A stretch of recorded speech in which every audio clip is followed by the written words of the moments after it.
One. Welcome to our live hangout on education. Modwain's House of Fun is open, and we're going to talk about what education is doing to our children, what education is doing to our society, and how education is. Modwain's House of Fun is open, and we're going to talk about what education is doing to our. Now I'm creating an echo. My excuses for that. That should fix it. Today's topic is brought to us by Smurkus, so I'm going to give the floor to him. Go on, mate. Oh, God, I don't want to be in spotlight. No, I met with Modwain in real life today, and we were talking about subjects, and I was like, hey, why don't we do something about education?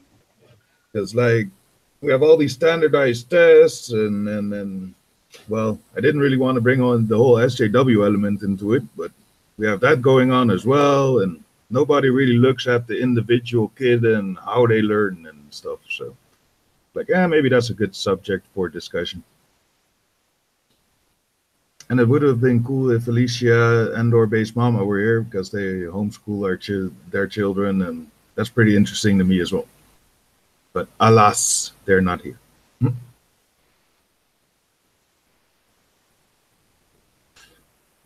And yep, I don't know.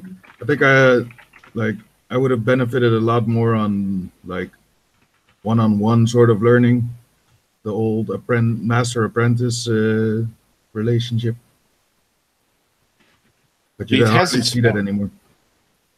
It has its merits, but I'm from the old school. You guys know, I grew up in an education system that was beginning to change to what it is now, but it still had merit-based learning. So there was, and also I in high school I went to an all boys high school, so there were no distractions, and it's changed obviously. Oh yeah, but I also have my kids' experience, because I worked at a school for about 9 years as an orderly, and I saw how the Portuguese teachers taught and teach and so on. So bring that into perspective. They are anecdotal, obviously. It's my experience. It's not. I don't have any factual basis to show you guys, but it's tendencies. It's how it more or less is. A tendency and performance. Exactly, the performance, but it's not really the performance that it's been pushed today. As you can see that the way the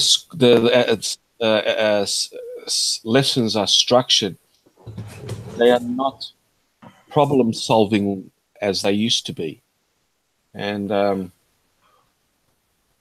that is. I'm not sure if the problem is that education is no longer based on problem solving, because if I remember how I was taught how to read, I was taught how to do calculus, I was taught how the countries were built up, basically on basic school. But I wasn't taught how to think. I wasn't taught what to think. And by that, they taught us to think for ourselves. But yes, nowadays they're taught how to think. This is what you should think. This is how you should feel about stuff. And that's not education. That's indoctrination. And if you don't think the way that we think, you get a slap on the wrist. Yeah. Which is dumb. And this is what Marcel is saying. I can only speak from personal experience. But if the teacher is not able to inspire the kids and look up information, they fail. And this is the main thing, because if I look at myself, when I was on the MAVO is middelbare schoolonderwijs. It's mid-level education. I had a history teacher who could absolutely fill a classroom with stories, and he would fill our minds. And because of him, we were invited to not only realize what history was, but also think about what it meant.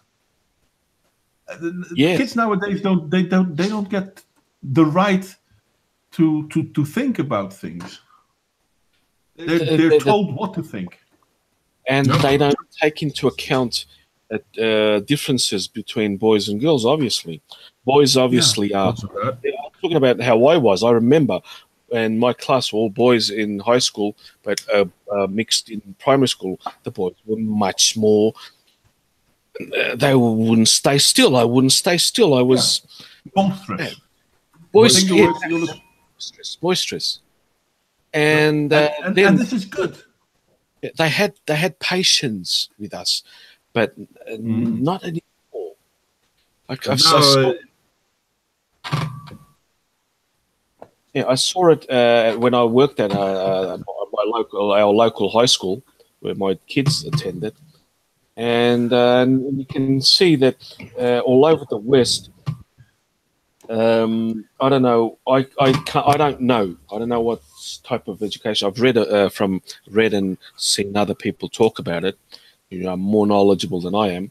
That they are basically more cut out for the girls.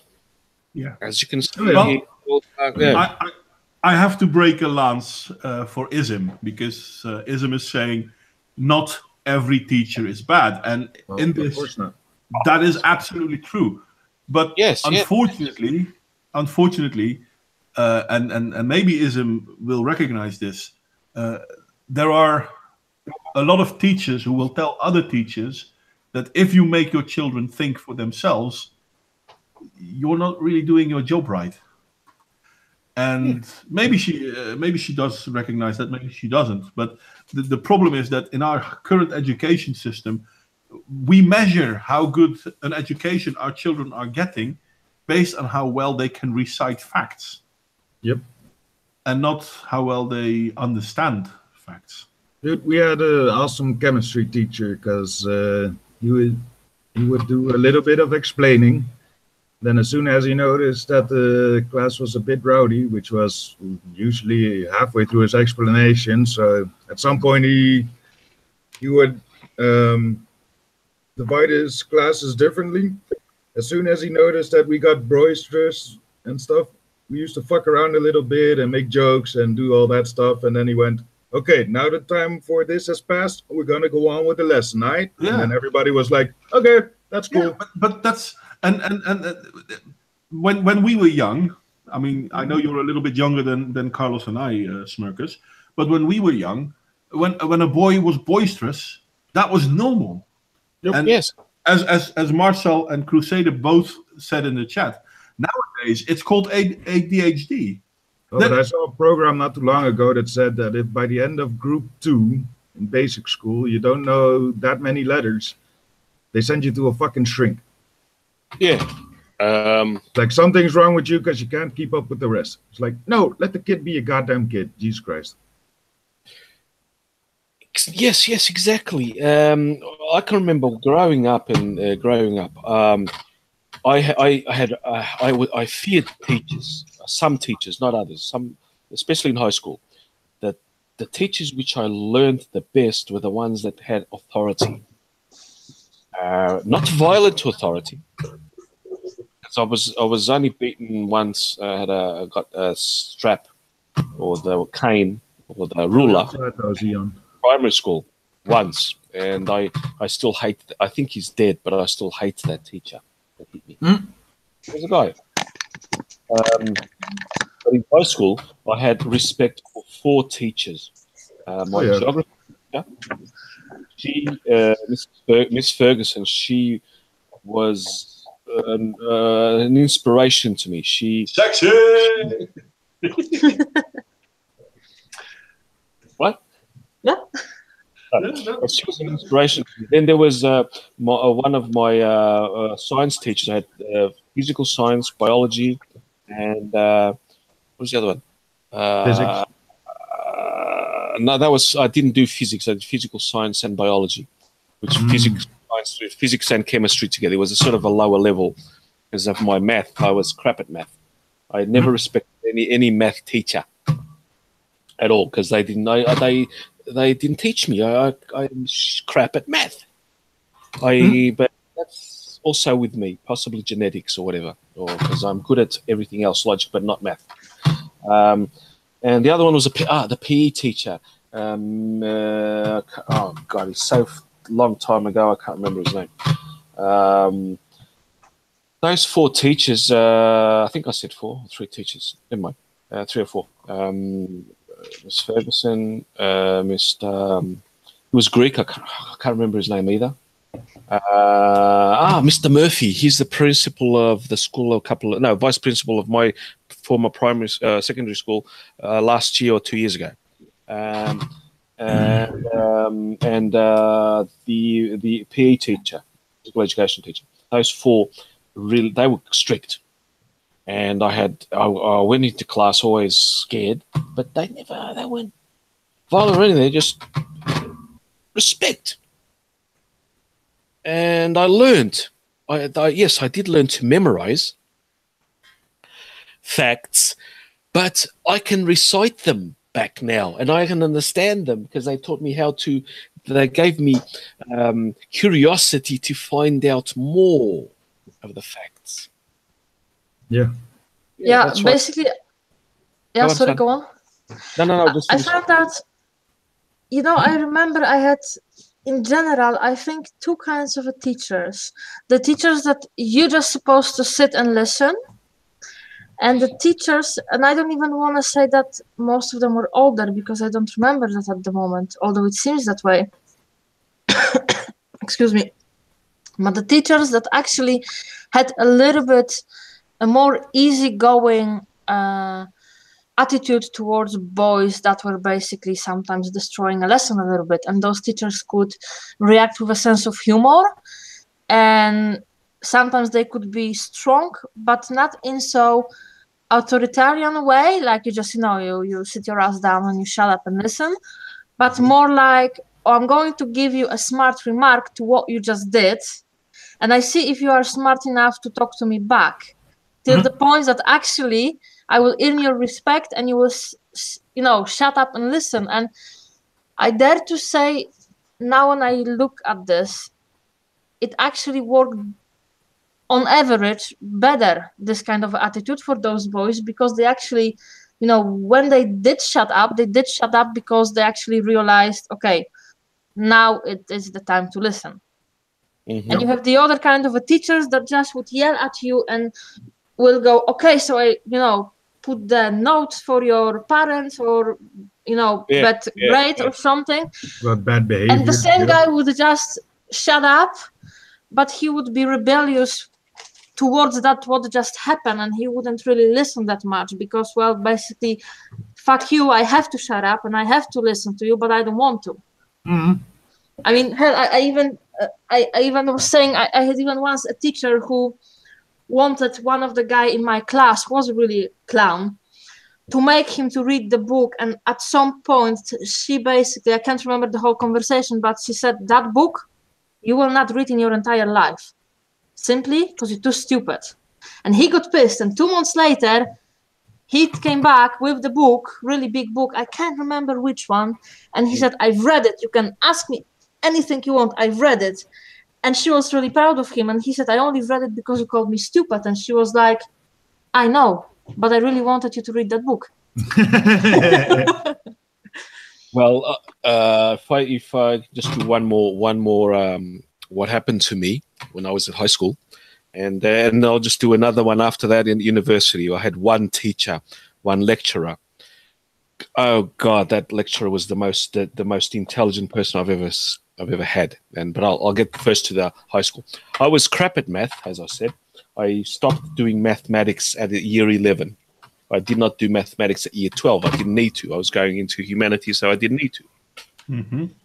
And the teacher we had the parent-teachers meetings every 6 months or 3 months or so. At the 6th month, that teacher, first of all, he was a drug addict. He was a moron. He was stupid. He did not teach well.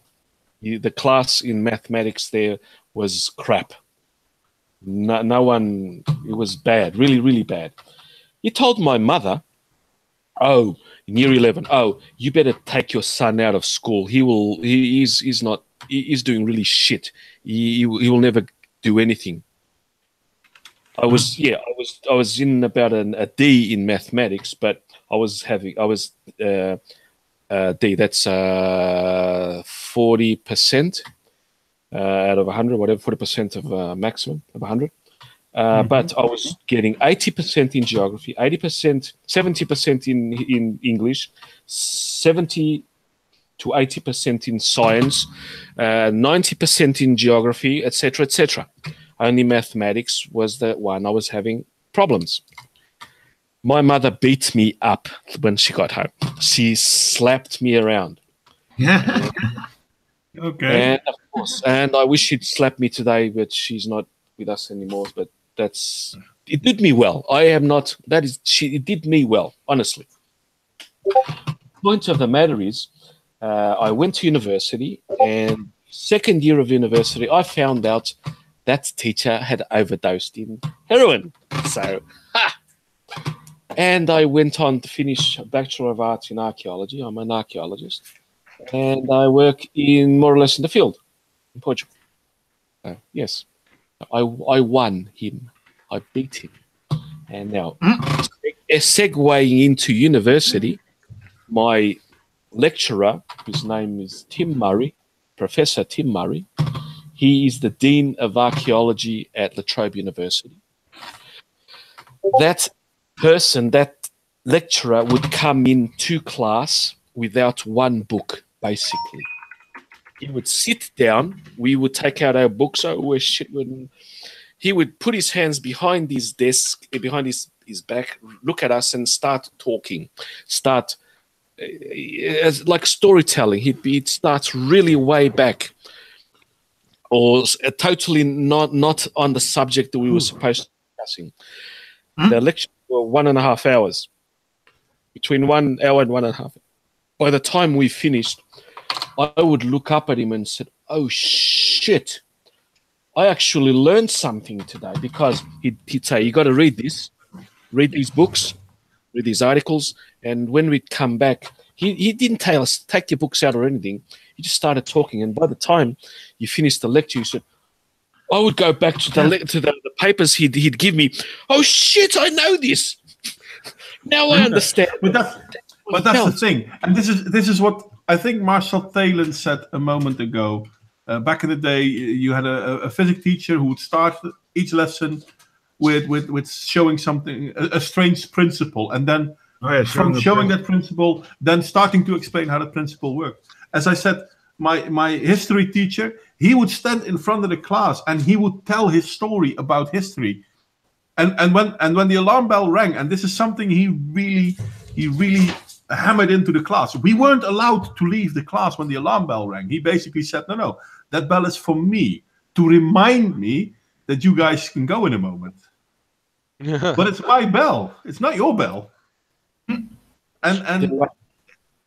the thing is, if I look, for example, if we go to math, or even if we would go to PE, when the bell rang, people were ready to leave. But in his class, when the bell rang, no one stood up, because we were so much into the education. But this is how education was. Education was based on trying to motivate, inspire. Hi there, Rin, and hi there, Nobody, by the way. Sorry that I didn't send you the link earlier, Nobody. That's my fault. Oh, no, you're fine, man. I literally just got home, saw that you were streaming, and when I saw that there wasn't one in the chat, I just popped you message over Discord. So you're fine. Yeah. Hey, Rabbies. I wanted to say something with what Mod just said. Basically, in basic school, my history teacher was like that. It's just our books were a bit shitty because basically it often told about things and there was no picture and you didn't have internet, so you couldn't really imagine. So often it made for you, like, you know, weird things to read. But she will tell the story that even the biggest clowns in the class, they would just shut up and listen, and it was interesting, and you could remember, and she would make it clear. Now in high school it was different story, but in high school I had biology teacher like that, exactly, that the bell would ring and we would just sit there till she said we could go, and most of us didn't mind. And to be honest, I think most of us, if not everyone, loved biology class. I mean, it was my favorite subject at school, seriously. She made everything clear. She knew how to explain things, but she also knew how to say it in an interesting way. And what she won, basically in my class, I remember, she won actually our respect by admitting things she's not good at, because I still remember that someone raised the hand and said, "Oh, this is a nice plant on the windowsill you have there. What for plant is that?" And she's like, "I have no idea. Don't ask me that. I really don't know. This is not my thing." Like, she could explain you what's in the leaf and all the stuff and processes that going, but she will not know. And every time she wasn't really that she had to check something in the book because she didn't want to, make an effort to memorize it, she would also be honest about this. Well, yeah, my experiences has been a bit different. I mean, I had teachers. It seems like they didn't want to be teachers, But it's like if you don't want to do the job, why are you doing the job? And that's the impression that I've had with certain teachers that I've had, Yeah, my auntie would she taught for a while. And whenever somebody was being rowdy or had too much energy to sit in the class, she would go like, "Why don't you go outside, run on the stairs a couple times and come back because you're disruptive?" And most of the time they would do that and come back with less energy, physical energy, and they could continue the class. But this is the thing. Well. I mean, I remember that, and this is something I do in my work too. Sometimes, because I work as a social therapist with kids, and sometimes they are misbehaving. Hell, that's why they are over where I work. But if I then want them to quiet down, I don't always send them as punishment to their room or whatever. No, sometimes I say, you know what, go run around or go take a walk. And when you come back, the two of us will continue. Because maybe now it's too crowded. So, you know what, expend your energy, expend your frustration, and then we will continue. I wish my school did that, because back when I was in school, there would be kids who would literally disrupt the class all day long. And sometimes they would just be a lot like, "Well, don't go to recess." The whole entire class get punished for what that one person did, because it's kind of they just did not know how to handle that one student. So that kid was just the whole entire day interrupting, making jokes, and nothing would happen to them. That was like 90% of every class that I'd ever attended, period. I'm not even kidding. I don't know what it is, but I grew up and went to school. Every class that I attended from kindergarten all the way up to graduating high school, I was in the same group of kids, and every single class that I had, trying to teach that class was like trying to hammer a brick wall down with a ball peen hammer. It wouldn't work. Kids were disruptive. Kids would not shut up. The teachers had friggin' friendships with the kids, and you'd spend the first half hour of class with the teacher and the popular kids in the class just talking back and forth, making jokes to one another, and then the teacher yelling at all the other kids to shut up who were talking. And then come Friday, you'd have a test that the teacher would give out, and half the class would fail because none of us knew anything that was in the freaking material. In my experience going to school, very much so, if you wanted to pass anything, you had to do the work yourself, because the teacher was not going to teach you jack fucking shit. They were there to babysit you, and they were there to make conversation and give you tiny tidbits of facts that the state demanded that they had in their class so you could pass a test. But they didn't even bother with that half the time. I had two teachers in my entire high school life that I can actually say that I liked and learned something from. One of them was my marine biology teacher, and the other one was the principal who recommended that I drop out and get a GED. To be honest, And I'm not even kidding about that. To be honest, we had some, in my class, we had some really clowns that would always disrupt the lesson. And this is the funny thing. For example, I remember the math teacher, and she had something in her. We were not really scared of her. She would, it's difficult to describe, but basically, even the biggest clowns in the class, she could bring them to be quiet really fast, and that they would actually sit and do their notes. But I think it's also the level of respect we had, because we used to have actually some pretty unfair teachers in my high school, and I'm saying that now as an adult person, I wouldn't want them to teach my son. But she was very fair, and we respected her. She was very strict and very strong, but at the same time, she was respectful and very fair. And I think that was the part when it paid off for her. Yeah. But I remember also teachers indeed that sometimes they would even allow students to call them by the names, and those lessons were the lessons where people were like doing whatever you want, because you allowed people to call you by their name, but they weren't able to still keep. By the time I will allow you to call the name, you can say, if I basically have a problem with your behavior, you can say like, hey, come on, stop fucking around. What's going on now? Mm-hmm. And either I have it in me to actually keep that distance. Hey, I allowed you that extra and not much. Either I don't, but most teachers will not have that. So that was like a friendships, maybe like Roundings is saying. They're more interested in being friends than they are in doing their job. Oh, yeah, Marcel. Marcel is saying back in the day, the teachers were involved with the kids and would even take you aside if they noticed you had troubles with the lessons. I had a couple of teachers like that, I believe. I had a teacher like that. It was my marine biology teacher in 11th grade. He was by far the coolest teacher I had. I could walk in on his class, and we had these, they were like lab desks that you had sitting in the back. There were these giant wooden and metal tables. And they were like 12 feet by like 6 feet, and we had 4 of them just lined up on the back table. For an entire 3 months, I walked in class and did my entire class just sitting on those tables. And he didn't care. And I passed every test that I had. Well, yeah, but as long as you pass the test, that means... Yeah, I was doing the work, but I was also in a class with a teacher who didn't care where I sat just as long as I was learning, and he made sure that I was learning.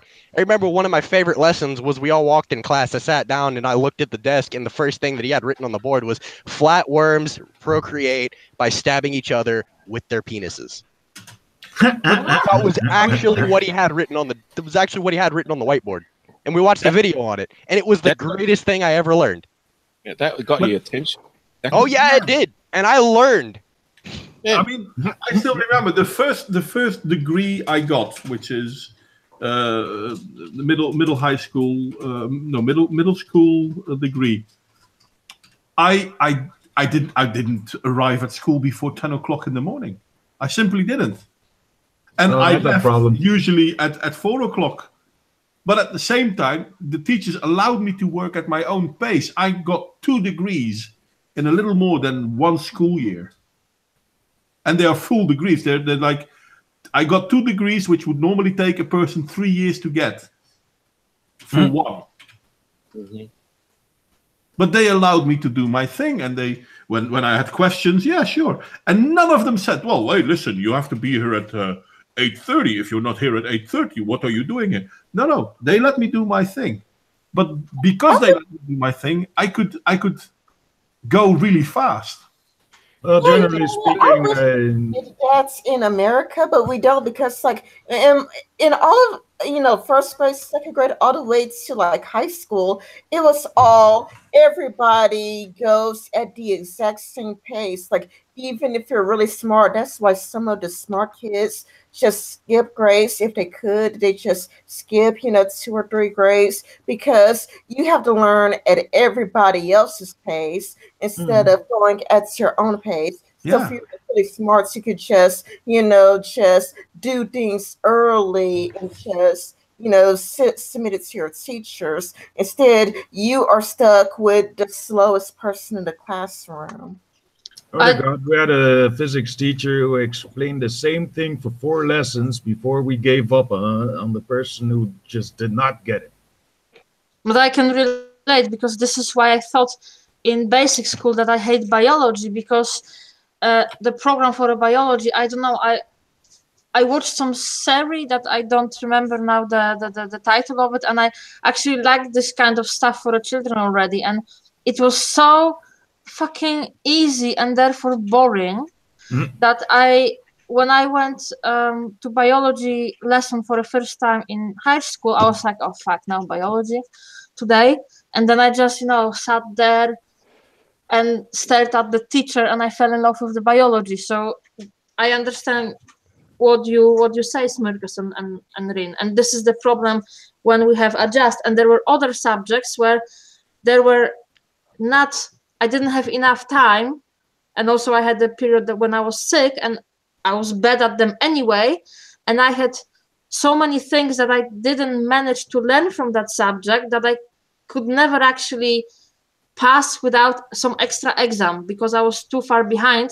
But I had to, the other option was to leave me in the class for that one subject. And then the rest of the subject I would sit through because I knew everything. So yeah, that wasn't really an option that much either. Yeah, my general attitude at school was like, you can't do nothing to me. I have good grades, so I'm not going to show up this week. Fuck you. My attitude to school was actually much different. It was, I don't give a fuck. Oh yeah. None of you all seem to care about what you're teaching me, so I don't care about what you're trying to teach me. In those days, I kind of thought that chilling with friends and smoking weed was more important than learning shit at school. I can honestly say that I was probably the best type of kid who did that. I didn't start smoking till I was already graduated because I figured it would interfere with my ability to not care at school. I once made a teacher cry in class. A male teacher. Well, I did too, but telling a substitute teacher that just because they're there for the day to babysit you on your last day of school and you don't care about their authority doesn't mean that... No, I actually provoked. He was a sociology class. Was, not very authoritarian, and no one was respecting him, and I was feeling shit that day, so everyone was unruly. I would go behind his desk and squeeze his buttocks. I did that. Gay. I did that three times, and on the third time, he just snapped. He hit his fist on the desk, and he said, "Oh, stop it! I can't take this anymore." I am not proud of what I did. Honestly, I feel even today I feel guilty for him, for what I did to him, and it wasn't my proudest moment. I have a moment like. I'll just I have finish a moment. Oh, yeah, you finish. Sorry. I sat down, finished the class. A couple of days later, he was doing. He was the teachers were the ones that minded the kids in the play areas. We were playing cricket. Yeah, that's an Australian sport against the wall, etc. And I called. He came over. He asked, "How is everyone going?" He said, "Everyone asked, do you want to play, teacher?" He said, "No, I'll be fine." I went up to him as he was walking by. I apologized profusely. He did not do anything to me. I said, Professor, teacher, could you can take me to detention, you can do anything. I feel ashamed of what I did, and I am very, very sorry. And he said, "It's okay. He said, "You are forgiven." I know. I said, "I am very, very. I am still today ashamed of what I did, and that's been a hell of a long time. And I've made. That's not a boast of me. That is one of my lowest points in my life that I think that I did that to him. And I'm not. Get your brain. I can understand why. I would probably feel pretty bad too. He was a good person, not a good teacher. He was a shit teacher, but he was a good person. And shit. Even if you're bad at your craft, if you're a good person, people are still gonna feel like crap if they screw you over. Exactly. Yes, I still feel crap. Even that, because I had a similar experience, but I didn't cause the teacher to cry. I was not a well-liked kid in school, right? Okay, no one really liked me. People made fun of me. There was a lot of jokes that I have stored in my head that people used on me that, various times threw me into the, red in the face, spit going everywhere. I'm gonna beat you within an inch of your life, angry 6th grader. I was in music class because we had this rotation, whatever, every like 3 months or something, you'd go to a different elective. And I'll never forget this teacher because he was like one of the coolest teachers I ever had. His name was Mr. Duffy. And God willing, I guarantee you this will never happen. But if he happens to stumble across this video, this was probably the most amazing thing that ever happened to me. And it made me feel better about myself. So plus to him because he got fired for this. But we were in class and it was the last day before the elective switched, and we were playing this game that was the musical scales or whatever. We were spelling words out with the letters on the scale. And I went up to go do my turn, and we split up in teams, and all the kids in the group literally started screaming, "No, we don't want nobody." They were using my real name, but "We don't want nobody. Get that stinky kid out of here. He's going to screw it up." And I was the only one getting any points for my team, but screw that. I'm the music major, whatever. Anyway, when I went up and sat down in the chair, one of the kids said something. I don't remember what he said, but Mr. Duffy got red in the face.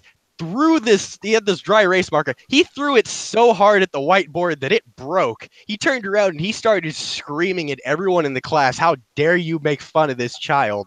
He's done nothing to you. What the hell is wrong with you, selfish little..." He used every language in the book and he got fired for it. But I felt so good. I felt so justified that this man actually stood up for me because no other teacher did. But that's the thing, though. A lot of that happened in every class, and he was the only one who ever did it for me.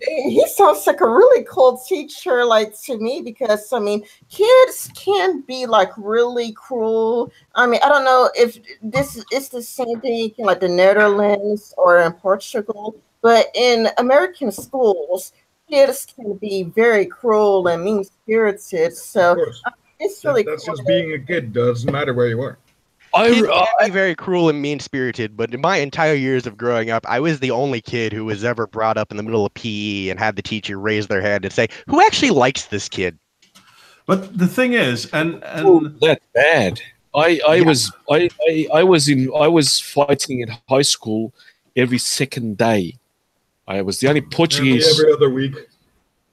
Portuguese kid in Australia in a school. About 50 to 60% were Greeks, and I had a love-hate relationship with Greeks. What, you all can't get along to the same music? I mean, you're in the greatest country for it. What? Portugal, of course Portugal has the greatest music. Well, that's another thing. Portugal doesn't have the greatest music. Australia does. Yeah, okay. I won't argue. I'm joking, obviously. But yeah, I loved them. I grew up with them. My best friends were and are Greeks, but I was fighting them two to three against me every second or third day. Hey, Father Nutter. Just essentially eating a brownie in the background. Hey, Father Nutter, hey, Father.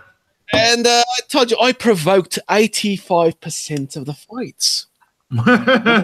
if I look at what I think teachers should real fights, but I'm getting to a point. I'll finish this quickly. We were not evil. I can't remember. We loved our school. We were animals against each other. But especially at least to year 11, because year 12s they were the final year of high school. what do you call them? The ones that go to university. They were a special class. They did not interact with the rest of the rabble. But the year 11s, the year before that, they were the bosses of the school. And I did that, so I know. I went there.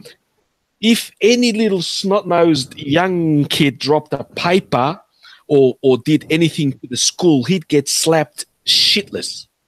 You could have fights, you could do what the shit you got. You did inter-school sport.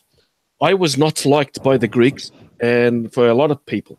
But if any other school just looked at me stupidly or wrong, I'd have all of my enemies behind me helping me.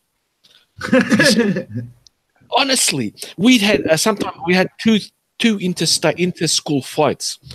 I provoked one and I helped one. I helped beat up. I was always helping. God damn it! But at school, the next day we'd be fighting. I'd call the Greeks, you fucking malakas. Portugal's better than you at football. We have this and that, and that's how it started at soccer. So that's how it started, basically. Hooligans. Yeah, but that's just in-group, out-group mentality. Exactly, but in the school it was so centralized. But touch me, another school touched me or touched anyone. Ooh. You were kind of like the Omega, but when you mess with the Omega, you still mess with the other. You don't mess with our school. You broke a window. You'd instantly go to the professor. I broke a window. I'll tell my mum. I'll tell my mum, and or mum and dad, and we'll come and pay for it. Because we did not want our school to be messed about. God damn it! I still find it hard to believe because I also taught the school, taught 2 years kids, but I worked at a school, and here in Portugal, they didn't give a shit about the school. They fucked everything up. Oh God, I felt angry, and because they did not appreciate the discipline, the love for their school, etc. But I thought you were from Portugal. What school are you? I am from Portugal. Going yes. No, I am. I was born. I moved to Australia 1971 to 1993. I came back in 1993 back to Portugal, and I'm here again. No, see what he's not telling you is that he actually got up every day at the crack ass at 1 a.m, got on a flight from Portugal and flew all the way to Australia just to attend school, and then flew all the way back. No. What he's not telling us is he is the anti-Portugal gang that is completely, we hate Portugal, to the point that now he has internet stories of this. Portugal is the biggest shithole country in the world. Honestly, are you sure about that? Are you sure about that? Because Saudi Arabia is still here. And you have actually said Portugal is better than Canada on more than one occasion. Look, would you like to rescind this? Canada. Would you like to rescind this, Carlos? I've talked to you for 3 years? Yes, you've always told me how much Portugal is better than Canada. Okay, but would you like to rescind this to say that Canada is a better country than Portugal? No, you know what? Hold the fuck up, Carlos. I got this. You know what, Canada sucks because... No. I defend myself. Hey, we're not comparing the U.S. here. Okay. Portugal, as I said, is the biggest shithole country in the world. It is such a shithole country. Syrian refugees don't want to come here. And I thought it was... Is that because your country sucks or because you have an actual immigration policy? Hey guys, let's bring it back to education though, because we're talking about that one. Let me finish my joke and then we'll get back to it. We are such a shithole country. We want 10,000 of those migrants to come here, but they don't want to come here. That makes Portugal the greatest country on earth. No, there. Anyway, back to topic, because the thing is, if we look at schooling nowadays, and if we compare it to, and I'm a little bit sorry that Alicia isn't here because she homeschooled her kids, which is interesting as well, and I would have loved to hear her topic about it. But I think actually got one of my best friends who was homeschooled. Yeah, I'm interested in that because homeschooling in the Netherlands does happen, but very far in between. But I do think, and this is something I think we agree on, and this is something I see Marcel saying, and this is something I saw Izim saying, and there were teachers who could inspire us. And it's not that we're stupid and that we didn't want to learn or whatever, but we, as a child, it's very difficult to stay inspired, to stay interested. And teachers, male or female teachers, have one job, and that's not to impart us with knowledge, but to keep us interested in knowledge. And funny enough, I'm not a big fan when it comes to Eric Cartman of South Park, but there was this one episode, and the one thing he was trying to teach children. So he was it's the episode where they did that parody of the you're talking about the one where he goes into the inner city town and starts teaching all his kids. Yeah, and they're like standing on the desk like, I'm gonna get pregnant and get on a welfare check or something like that. Yeah. Unfortunately, it was rather stupid, but there was one parody of a movie. Was it really stupid? Or it was really stupid. No, it was really stupid. But the one thing that was in it was really good. He kept saying, "How can I reach these kids?" Oh yeah. Yeah, that's what teachers used to do. It was about reaching us. Yeah, he was paraphrasing the movie. Yeah. When it comes to America, the way I view it, I think that Sargon is right. I feel like, the government is trying to keep people stupid on purpose. And the reason why I say that is that back when I was in school, they would teach, except for math, math and science were the exceptions. But for example, history, they pretty much taught the exact same thing every year. Every year we learned about the Holocaust. And, it's the version we got was that 6 million Jews died in the Holocaust. However, we didn't learn about other people dying in the Holocaust. What was the Holocaust all about, though?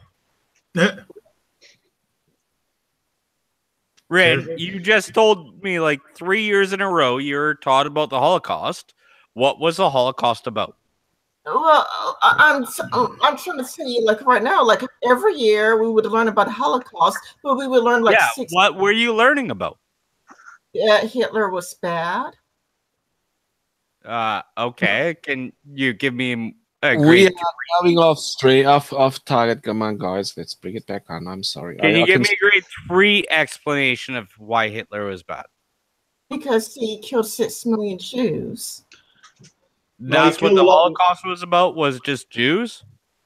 I'm trying to tell you about my education, but you keep interrupting. Oh, no. The reason why I keep interrupting is because the education. And I'm finding this whole thing. I got a 7-year-old and a 10-year-old daughter. And I'm finding the same objections in the education of it. Is it's all about how Hitler was bad and World War II was all about the Jews. My question is what was the Holocaust about?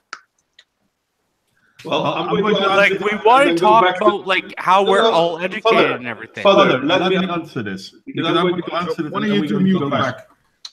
The Holocaust is an exaggerated story because not only 6 million Jews died, in total, roughly 11 million people got killed during the Holocaust. I thought it was 15 million. Yeah, it gets higher and higher, but I still was told it was about 11 million. People got killed because they weren't supportive of the Nazi regime. The Jews, the Gypsies, people with autism, people that were gay, whatever reason they could find that you were not a good citizen. Communists. Yeah, communists, definitely communists. And the way I view it's kind of you learn the same things every year in American schools, but you learn the exact same things every year poorly. Like you're not like you're learning in American schools that 6 million Jews died, but what you're not learning is that autists died, homosexuals died, Polish people died, Italians died. You, for example, like I still remember to this day that in the 6th grade, I was in the 6th grade, and it's kind of a lot like there would be a test on, like how many people died in the Holocaust, and the correct answer was 6 million Jews. If you put down, and that's not true because there were 11 million. As far as I was taught, there were 11 million. What about the Polish, the Italians, Technically, it's correct. The Holocaust is the 6 million Jews. The victims of the Nazis, not including the war victims, are 11 million. We should distinguish between the Holocaust. No. The Holocaust weren't just Jews. The Holocaust were also Gypsies. The Holocaust were also, and these are not of the Aryan race. Yes, I'd like to interrupt. Forgotten. And that's correct. Yeah, then I stand corrected. I'd like to Thank you. Here's the issue that no one I feel is really mentioned, and that's the problem is how American school systems decide to teach about the Holocaust and World War II. And they don't. When I was in school, we weren't really taught, you start with World War II, essentially we're taught Blitzkrieg happened, Germany struck out and started invading pretty much every other country that they could come across because that's what Germany does. Hitler was a dick. You get the one page that basically references that, he was in World War I. You don't even get the mention of that famous story where he walked off from a bunch of his buddies, came back, and they were all dead because a shell blew up. Killed every single one but him. You don't get any view into what his psyche might have been. English guy saved him in the First World War. Well, you don't get any view into what Hitler's psyche would have been. It all predominantly revolves around two things: reading the Diary of Anne Frank and focusing on that particular section of the Holocaust. That is all that America touches on when they touch the Holocaust in their school systems. Yeah, but the problem is that our current education, and this is why I'm going to bring it back now, our current education system is no longer based on teaching children reality. It's based on teaching children narratives. The narrative is the drive. That's actually kind of where I'm getting at. I was trying to. Hey, Rin. I've actually been kind of quiet a little bit the past 45 seconds. This is the problem I have is when I look at what my kids are being taught about fucking World War II and Nazi Germany is as far as my kids are getting taught, and this is in the Canadian school system, which is classified as better than the US. I don't know why. But it is. Because you're up north. Yeah. You know what? Hey, we're getting taught that World War II was just a race war against Jews.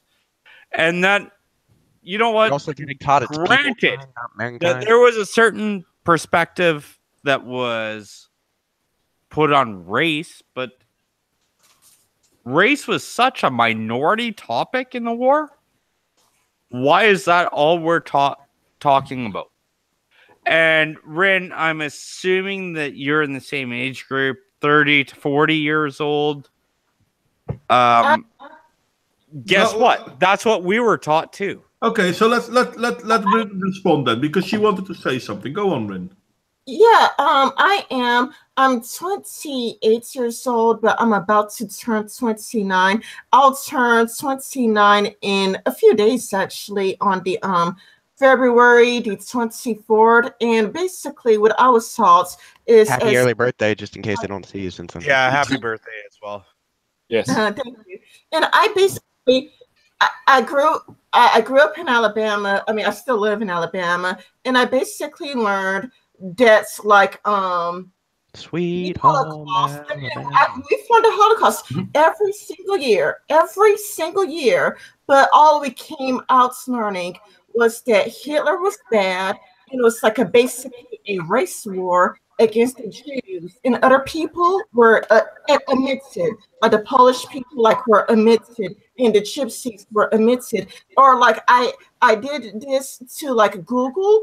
Like I went to Google and I asked Google, like, like how many people died in the Holocaust. And the last time I checked, 6 million Jews was highlighted. Like you can still see the other number, but Google would highlight 6 million Jews. But in like the other number would be like 11 points 5 and or you could go like to different websites and it's kind of like it would say 6 million Jews and then it would say and others, but they will never say who the others are. So Jews will get all of the attention and everybody else would get erased as if their deaths like don't count.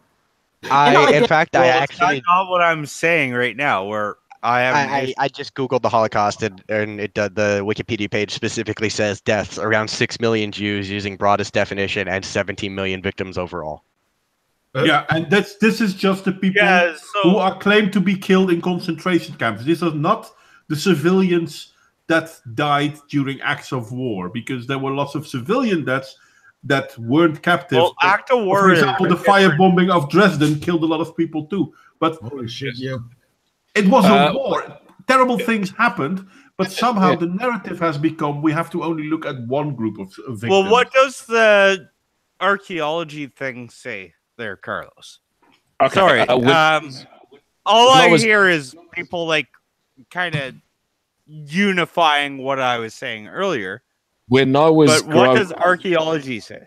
When I was growing up and that I was learning the World War II in history class, it was just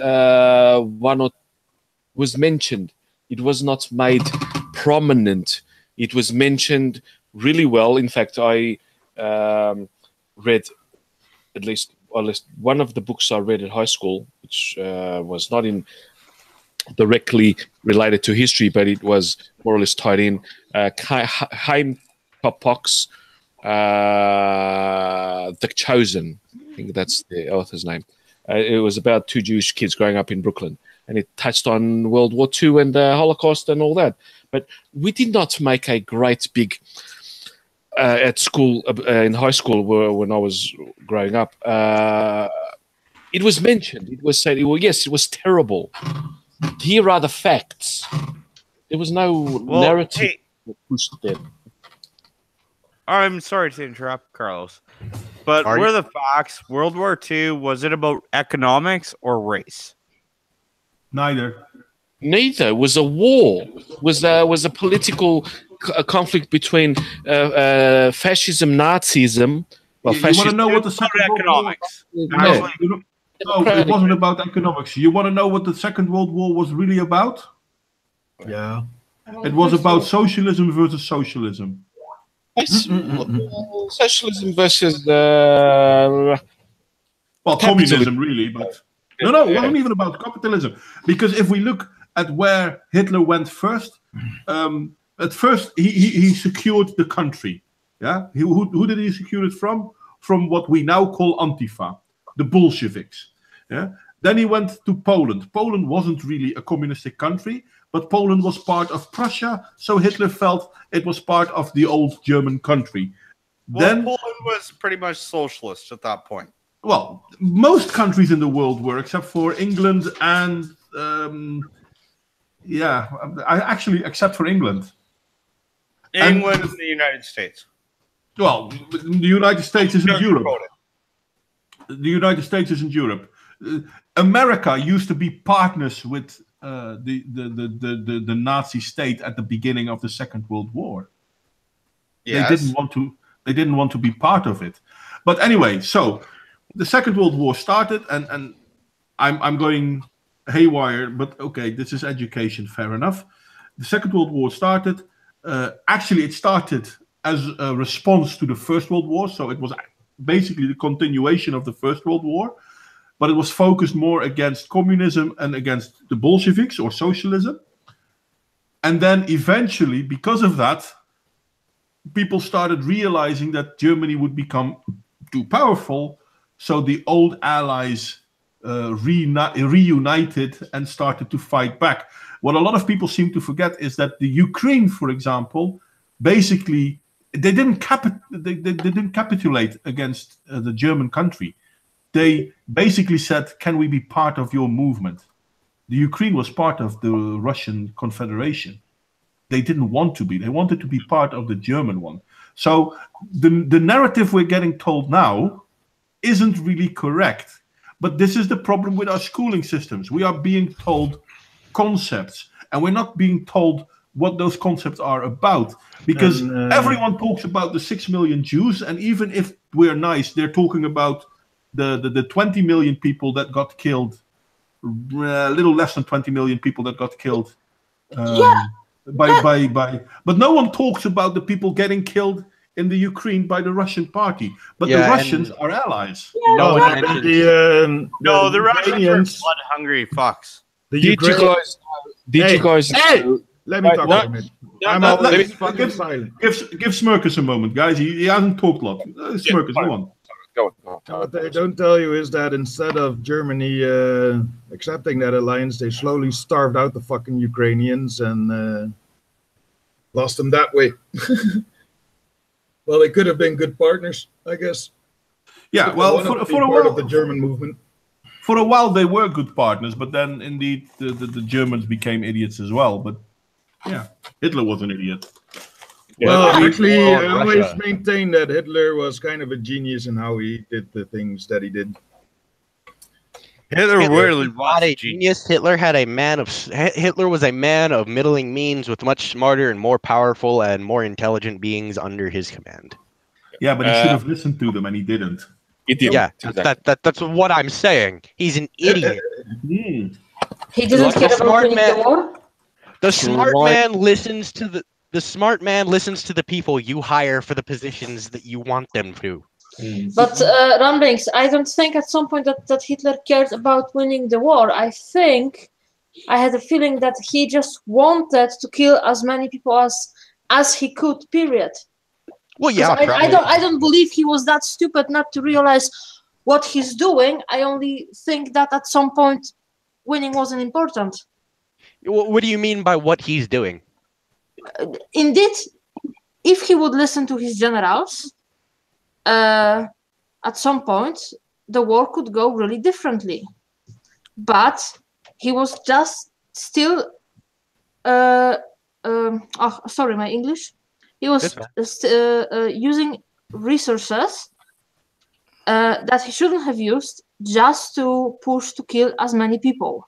Well, one of the biggest issues that he had was his original plan was to push into Russia and start He didn't have a lot of Germany didn't have a lot to begin with from the outset of the war. A lot of their economy came from how they traded with other countries. They pulled in a lot of their major resources through trade. They didn't produce anything themselves.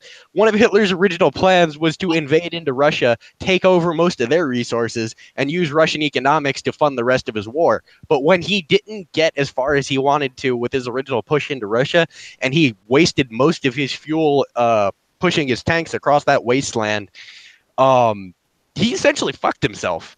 And from that point forward, it was basically a game of, can we get all these resources to fight this war that we can't afford to fight in the first place? Well, there's more to it. and But anyway, actually- guys, I'm going to stop because, listen, we can do a whole stream about the Second World War, and I'm totally willing to set it up. But today we're talking about education. Now, the fact that a lot of people don't know a lot of things about the Second World War is a testament to our failing education. I Let's agree. bring it back to Hey, education. Modwain.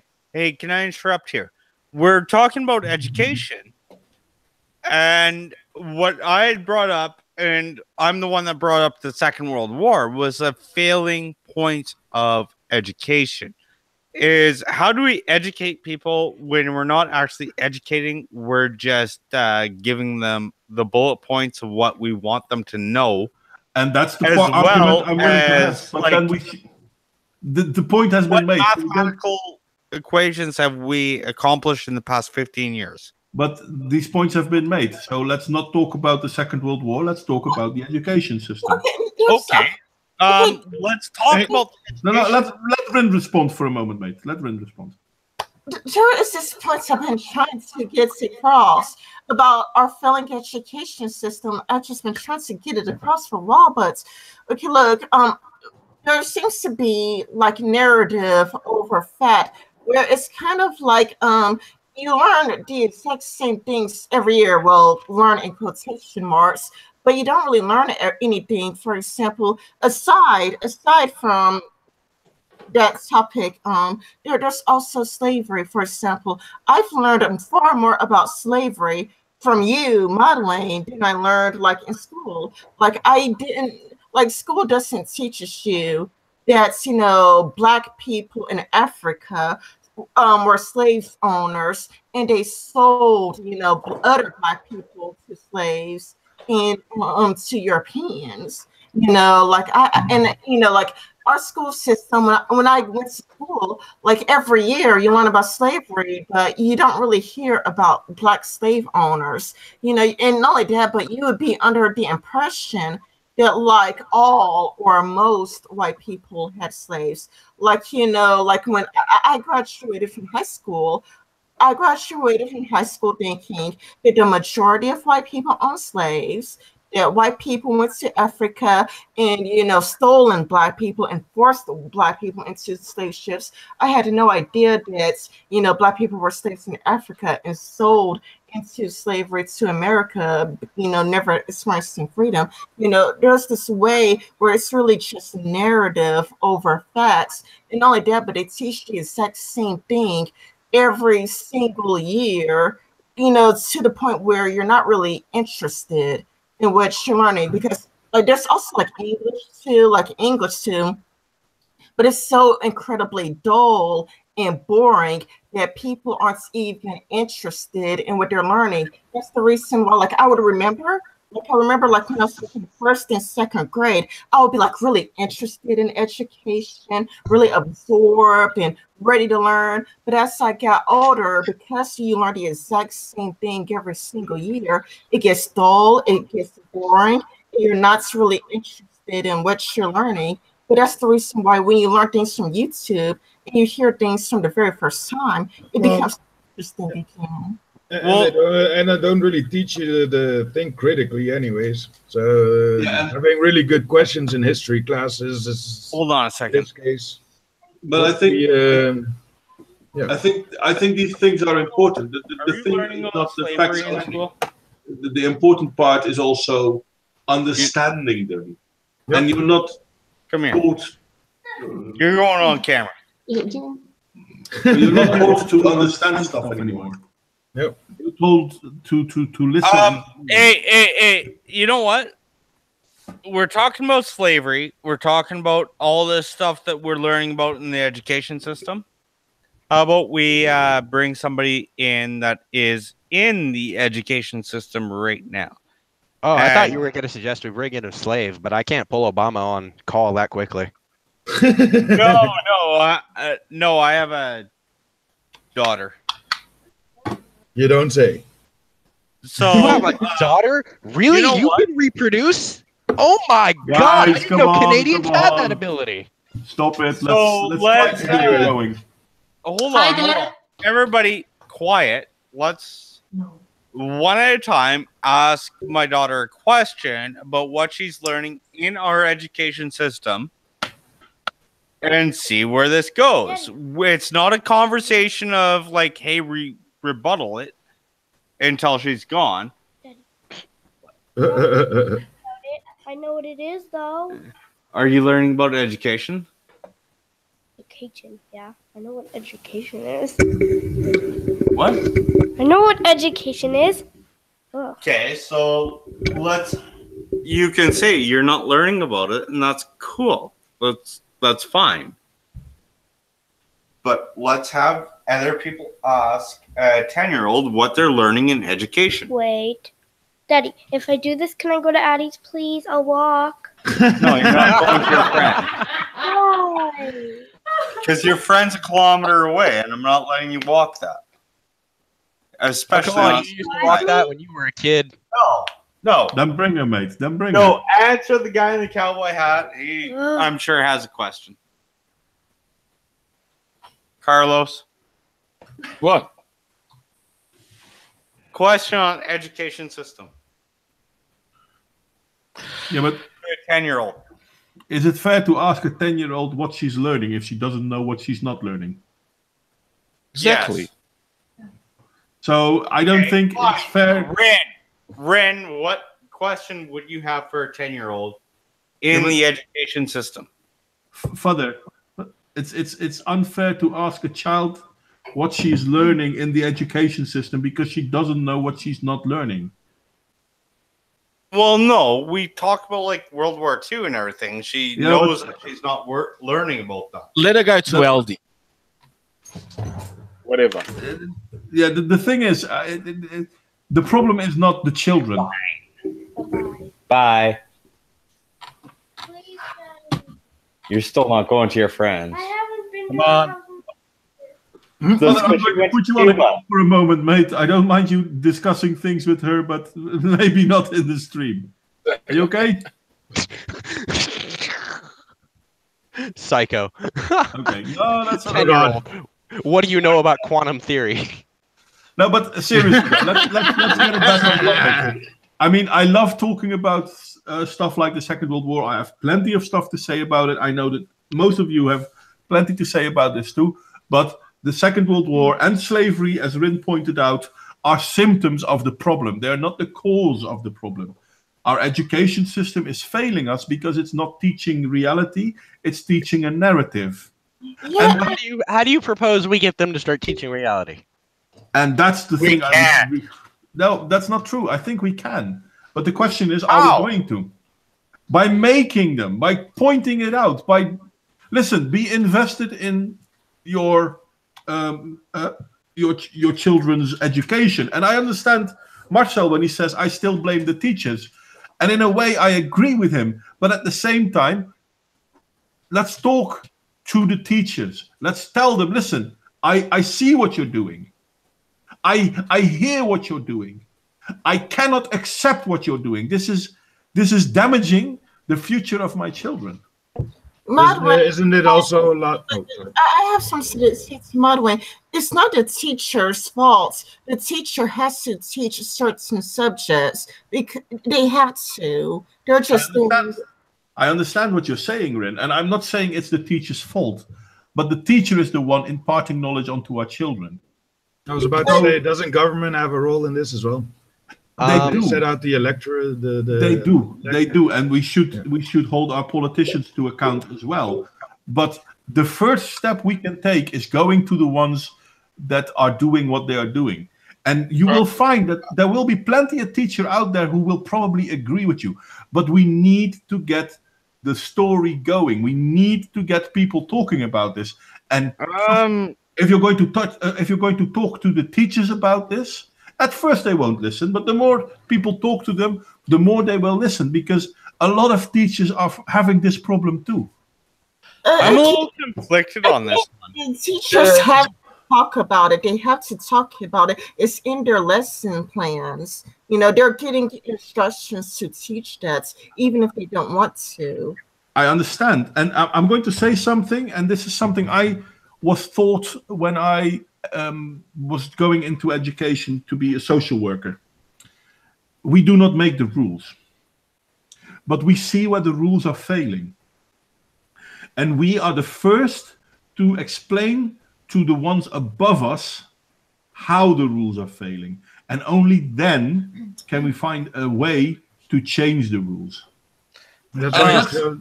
Yep. Hey, you know what, Modwain? I don't disagree with anything you've said, but I have to think. I was in a live chat there with a BLM member, and the guy actually is well spoken enough to, I'm not BLM or BLM support, but he was able to articulate what he had to say. And I have to kind of correlate the same argument I had for him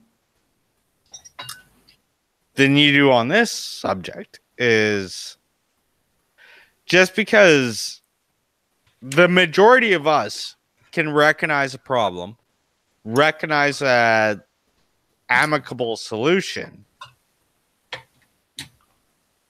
Shit, I'm drunk. Yeah, we noticed. There actually was somewhere this was going. I just want to say I have to go to bed. Or I'll have to disconnect. I'm going to bed tomorrow. I have to work. So it's been a pleasure. Been an honor talking to you guys, and I love you all. Good night. Thanks for coming, Carlos. Bye, Bye, Carlos. Carlos. I hope you have a nice night. Have a good one. Enjoy the rest of the day. You Yep. too, Carlos.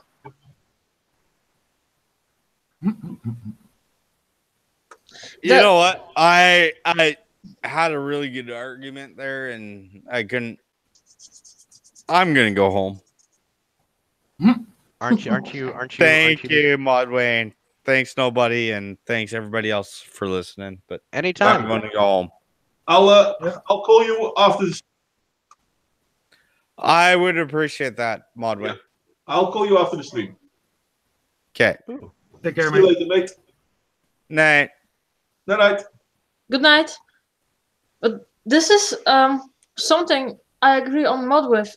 If we accept things the way they are, and we as a parents are not going to go to schools and talk to the teachers and say we recognize the problem, the things is done basically wrong, the teachers will not do anything about this because basically, why would they? And I think a lot of teachers nowadays, I would have a feeling, just go there, teach, doesn't really care, doesn't really like, do the paid job, just survive till the next job or till you're retired, and that's basically it. But maybe it's also the situation that they really lost the passion for teaching because they see themselves that what they're teaching, and I'm talking maybe about older generation of teachers, I don't know, that is basically often not true. And yes, the teachers are not to blame, not completely to blame, or not to blame. But if we don't speak about this, then basically nothing will change. And this is something you also said, Rin, like, look, what you thought like you've learned that only black people were slaves and white were slaves owners. Well, I got taught that at school pretty much the same. Maybe not really I'm forgetting the word. Maybe I didn't got told that in those words, but the impression, the way how it was told, that would be the impression basically that white people owned black people. And look how tremendous consequences it has now. There are people who basically want reparations for slavery, and then it's a thing right now, stuff like that. So it is a problem, and we need to talk about it. Well, I do believe that talking about it is important. I'm just saying that I don't think that there's much that a teacher could do because it's not her choice. It's like these are in her lesson plans. She has no other choice but to talk about what she's talking about. And I think that the bigger problem is the government. Because again, I agree with Sargon that I believe that the government is keeping us dumb on purpose. Well, there's actually a joke from George Carlin as well. Just keep the people just smart enough to operate the machinery, but don't teach them anything that might get them to notice how hard they're being fucked up the ass. But that's the problem. Yes, I think that we're being kept dumb on purpose. Because they don't really teach you how to think. Exactly, they teach you what to think, and they teach you what's like the most socially acceptable thoughts. So it's socially acceptable to believe that 6 million Jews died in the Holocaust. It's socially acceptable to believe that most white people are to blame for slavery. It's socially acceptable to believe that white people owe black people reparations. You can't But that's just a narrative they've spun for years and years and years. You know, and that's the thing. I'll say the same thing that I've said every time someone's mentioned reparations to me, and it's I am absolutely 100% willing to pay out $100 reparations to anyone who comes up and asks me, just as long as you are 100% clear that I have labeled my right hand $100.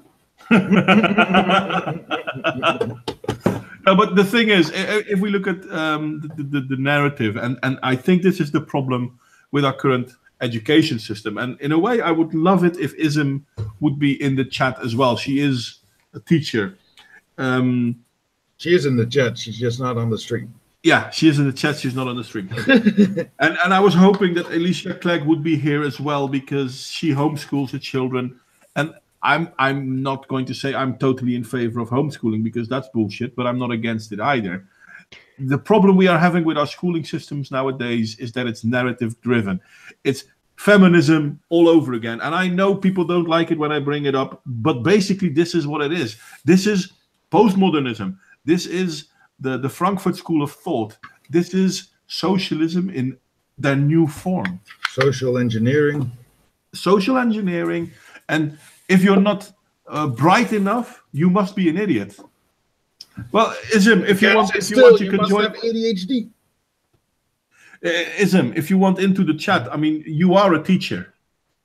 And you're probably more than welcome to join. No, I mean in the Hangout so that she can talk herself. Then again, also a lot of teachers, you have big classes these days, so you can't really give individual attention to every single student. But and that's every class, it's like it seems that teachers also don't figure out how their kids learn. Being the youngest in the chat, and the closest to actual modern schooling, every class that I was in had between like 25 and 35 kids in it.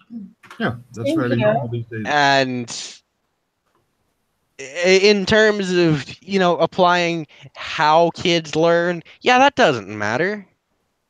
Yeah, it doesn't matter how kids learn. That's not important in this school system.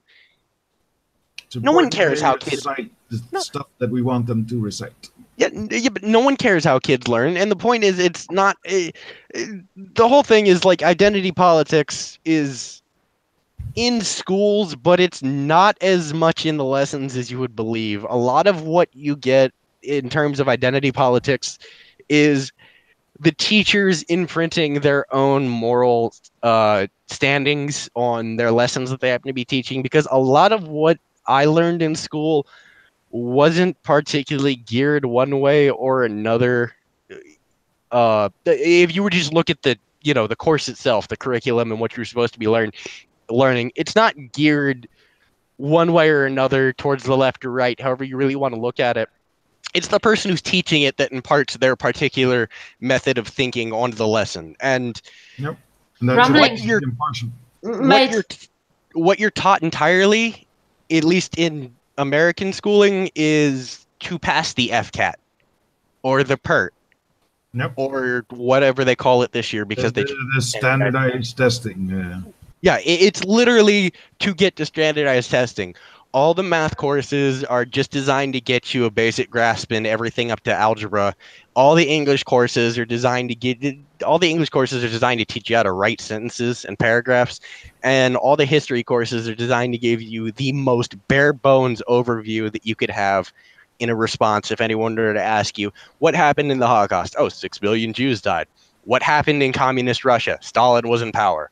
What happened in communist China? No one knows because we don't talk about China. Yep. Ramblings, but I'm sorry because maybe I misunderstood you. It's really difficult with English today. It's fine. About what you said there for a moment, that it's it's the education and the narrative. It doesn't really push the right wing or the left wing. It's what the teacher is making out of it. Basically, I understood. Exactly. It's partly true, but at the same time, don't forget that I would have a book to a history book that was accepted in my country, so most of us would have it. So, one part is how much the teacher would tell you and how he will tell you, but the other part is what was written in the book, and not always, too often what was written in the book that children in a whole country would use was actually driven, left wing or a right wing, and mostly left wing. It was driven to the, okay, let's concentrate on black slaves and let's just not mention white slaves at all. So it's a little bit double here. I won't deny that. All I can Amazing. say is what I learned, and just, and this is, my 5-year removed from schooling, view on it. So, and to be honest, my biggest problem also with education, and also when I was at school, was that if you have different point of view on something, either you think you're right or you just have a question because you don't understand, but you just see things different. Now, after the years, when I actually, look back at some things, I think, yeah, the minute you hit that question, that you actually had things right, not what they want you to believe, but how it really is, you were made an idiot. A teacher would always make a fun of you and somehow, imply that you are stupid, not too intelligent. And after so many times, I remember there was a time in high school that after so many times me asking a question, I stopped because I always felt like complete idiot. Today, I know they were not always only stupid questions. And that was not only me, that was also other people. And it didn't happen with 1 or 2 teachers. I actually had 1 or 2, maybe 3 teachers that would actually want us to have a discussion and think for ourselves and get our arguments out. But majority of the teachers... Yes, majority of the teachers did not want us to think for ourselves. They didn't want us to have a question and look from different perspective at certain things. I find it very weird that we never had ethical dilemmas in school. Because those are always fun discussions. Schools aren't big on freedom of thought. I mean, that's why they took all the colored chalk out of the classrooms. But yeah, fair point. Yeah, I totally agree with you all. It's like schools, they don't. It's like what you said. Short story. It's just they don't really. Sorry, I lost my train of thought. No problem. It's okay, we'll put it back on the rails in a minute. You just gotta wait for that crane to get here.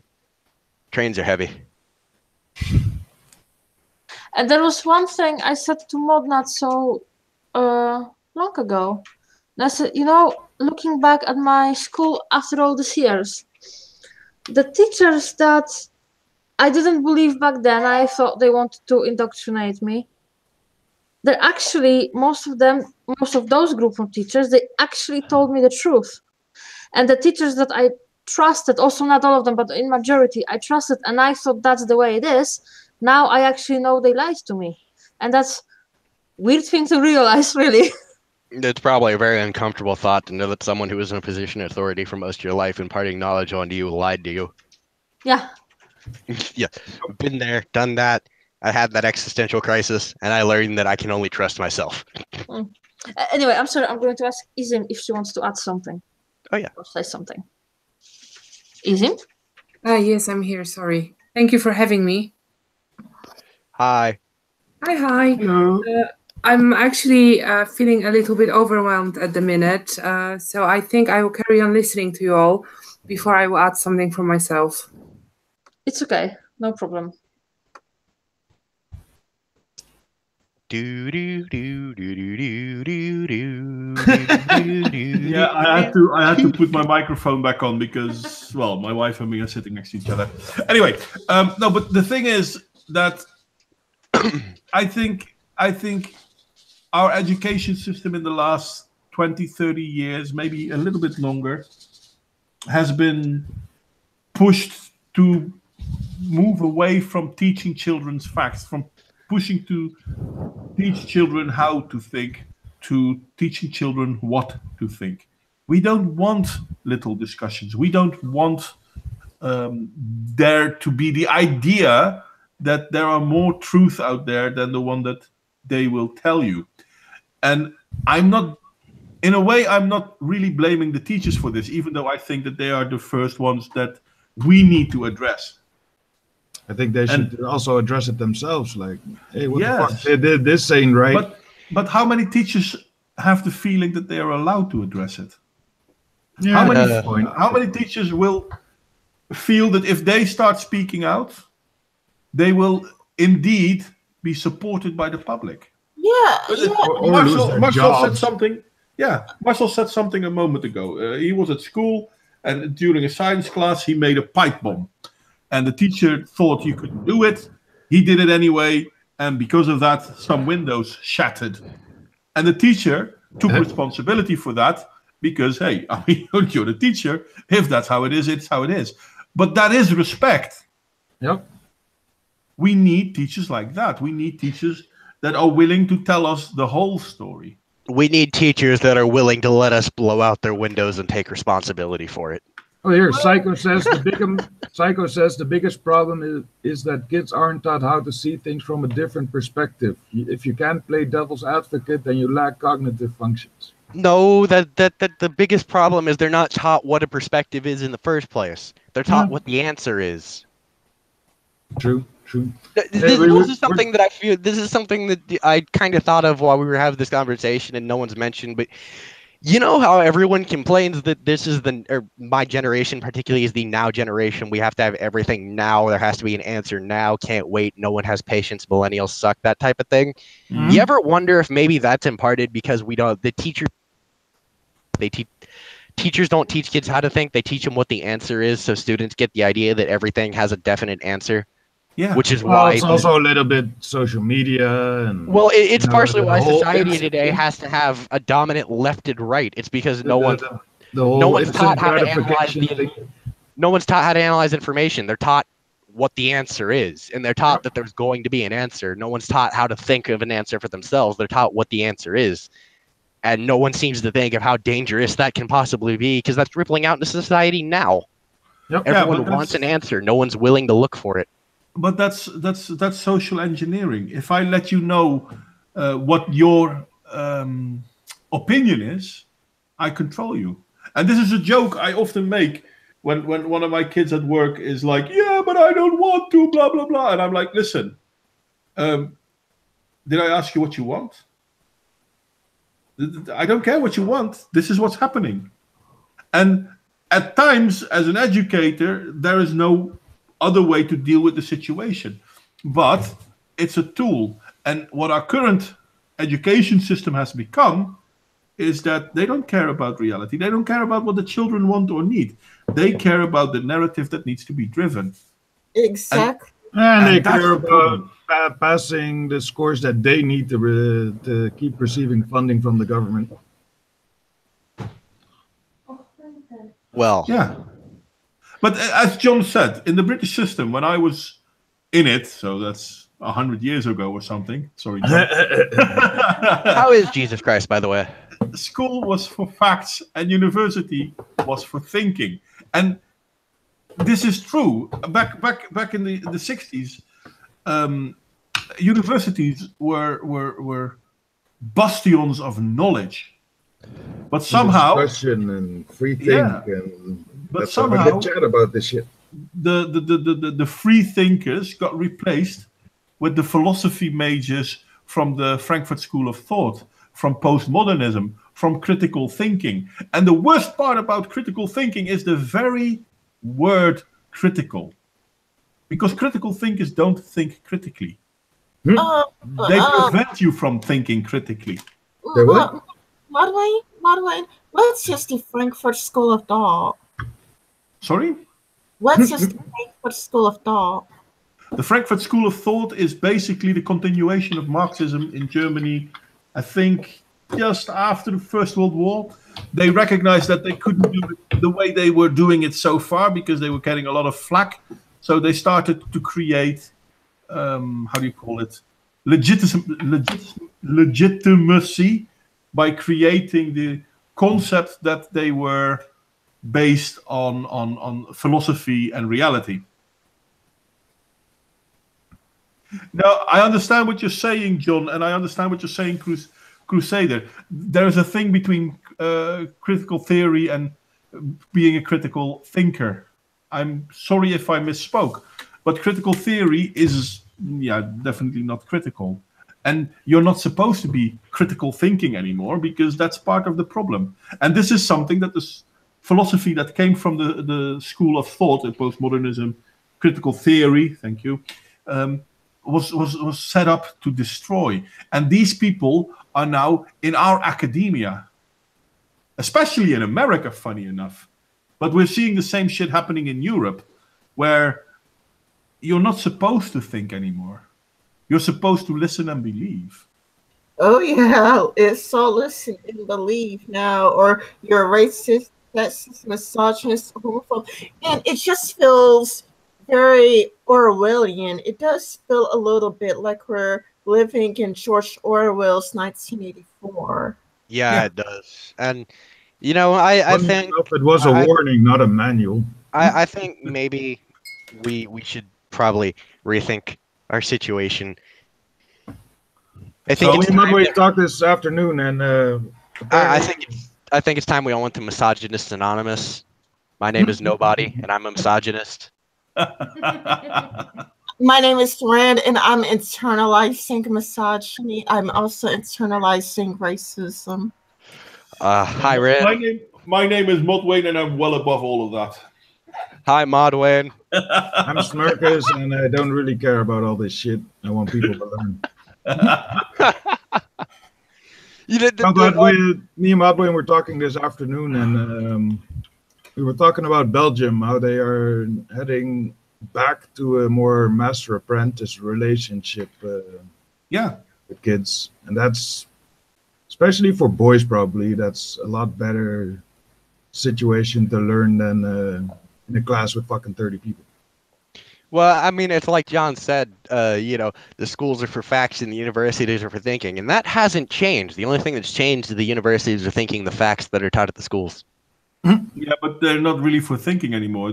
Even universities are about listen and believing. I can give you studies of neuroscientists who will explain how the male brain and the female brain are 100% the same. And in that same text, they explain 100% surely how they are not. Yeah, but see, they will still call them the same. You give that. What you do is you give that paper. You give that to the university, and what they do is they think of all the ways they can make this factual, and then they give all those quote unquote facts to the schools for the kids to listen and believe. Yeah, and that's not thinking. I'm sorry, that's listen and believe, even at university level. Hey, Alicia, welcome. I did send you a message. I was so hoping you would come. Yeah, and I sent her a message on Facebook. Yep. Hi, Alicia.